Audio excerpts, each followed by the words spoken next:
Hey everyone, this is Miss Listan. Welcome to our channel. Today in this video, we're going to have our exploration within the Madha, which is a small town of Oman inside UAE. Yes, you heard it right. There is a small town inside the UAE which is belong to Oman. So, samahan nyo kaming mag-explore dito lang sa aking channel, Miss Listan. Private property. Ayun, park.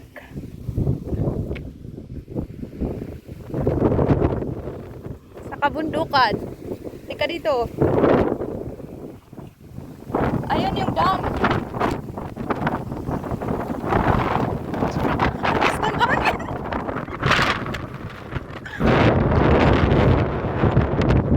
So to make it short our video guys, because it's a long drive.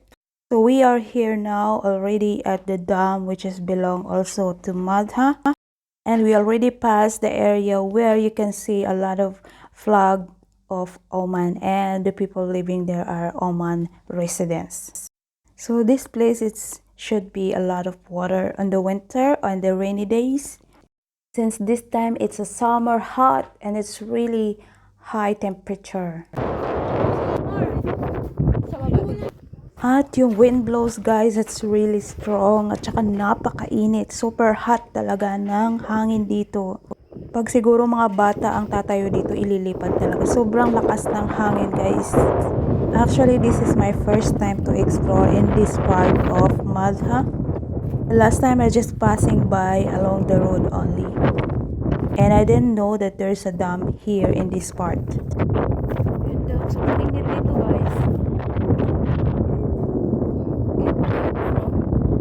Kaso wala pang tubig. Kunti lang tubig. Daan na yun, pababa. Pakinggan mo. So, ganyan yung tubig niya, green. Just because it's almost dry. Sa sobrang init dito na part, mahangin at sobrang init ng panahon. So guys, libre lang dito. It's totally free to visit and see this place. And they also have park in this side and the playground for the kids. But right now, it's because it's summer, there's no people coming here. So we already reached the Oman and UAE border. And here we go, my friend also brought some ice candy. At ayan na nga, para daw siyang nagbibinta ng ice candy dito sa gitna ng kawalan. Nagdala talaga kami ng ice bucket. Actually, prepare po yung friend ko. Nagawa talaga siya ng ice candy. Sa sobrang init, kailangan talaga ng pampalamig. So here we go in this small river stream. The last time I was passing by, it was so dry.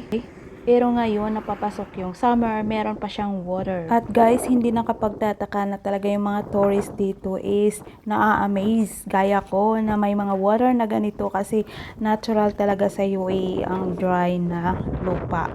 At sa winter naman, ito dinadayo talaga to ng mga locals para mag-camping at mag-barbecue dito sa gilid ng maliit na sapa na to. At kung tag-ulan naman, dito napakalaki talagang tubig dito pag tag-ulan. And it takes a days bago mawala ang tubig. Kagaya ngayon, it was raining a few days ago. That's why the water is still there. At ayun na nga, halos na nga ayaw lumabas ng friend ko kasi sa sobrang init ng panahon dito. And good thing I wear long sleeve.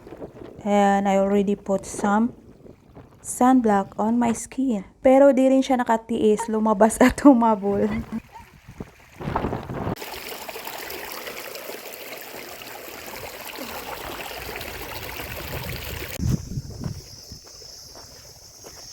Look at that guys!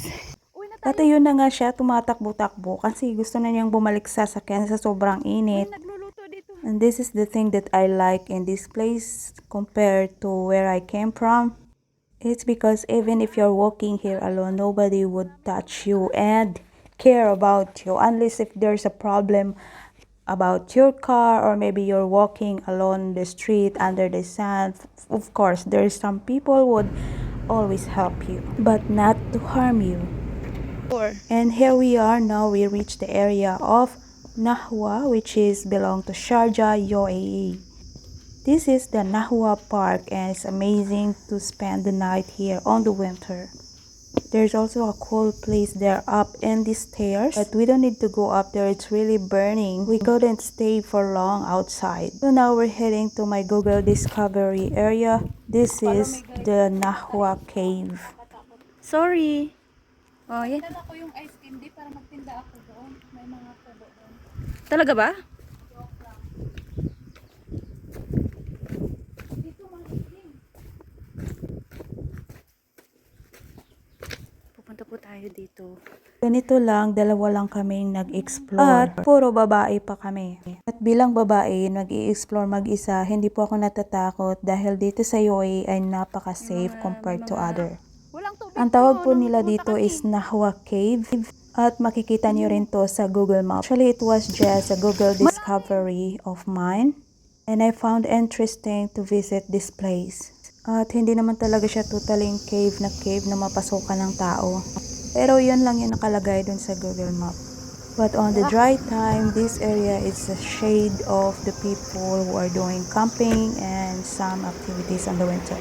By the way, speaking of the safety, I've been always driving alone and visiting places. Dito ko lang na-feel sa UAE ang safety as a woman, driving alone, walking alone, having tour by myself. I have noticed that people, they only stepped on you if there's some problems, maybe on your car or any types of problem. But once they notice that you're okay, nobody would stop and harm you.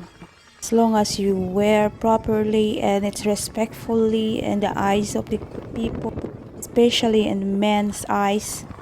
We all know that the respect from others begins from ourselves, especially us as a woman. So talking about our trip, this road is really rough, but it's fine for the small cars or any types of car. So now we're heading the exit towards the Wadi Shis and then the most visited park in Khorfakan, which is the Shis Park. And this area is also belong to Sharjah, UAE.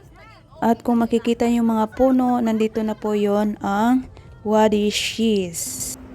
This water also is preserved for their plants. This is a man-made and it's similar to irrigation. It is artificial to create some watering for their plants and also the drinking water for their animals up in the hill. Kasi last time umakyat kami guys, may mga alaga silang hayop dito na kambing at sheep. So guys, hanggang dito na lang po. Thank you for watching for our road tour. Don't forget to subscribe if you are new to my channel and hit that notification bell for more videos to come on the next upload. Thanks again for watching and see you next time. Bye for now.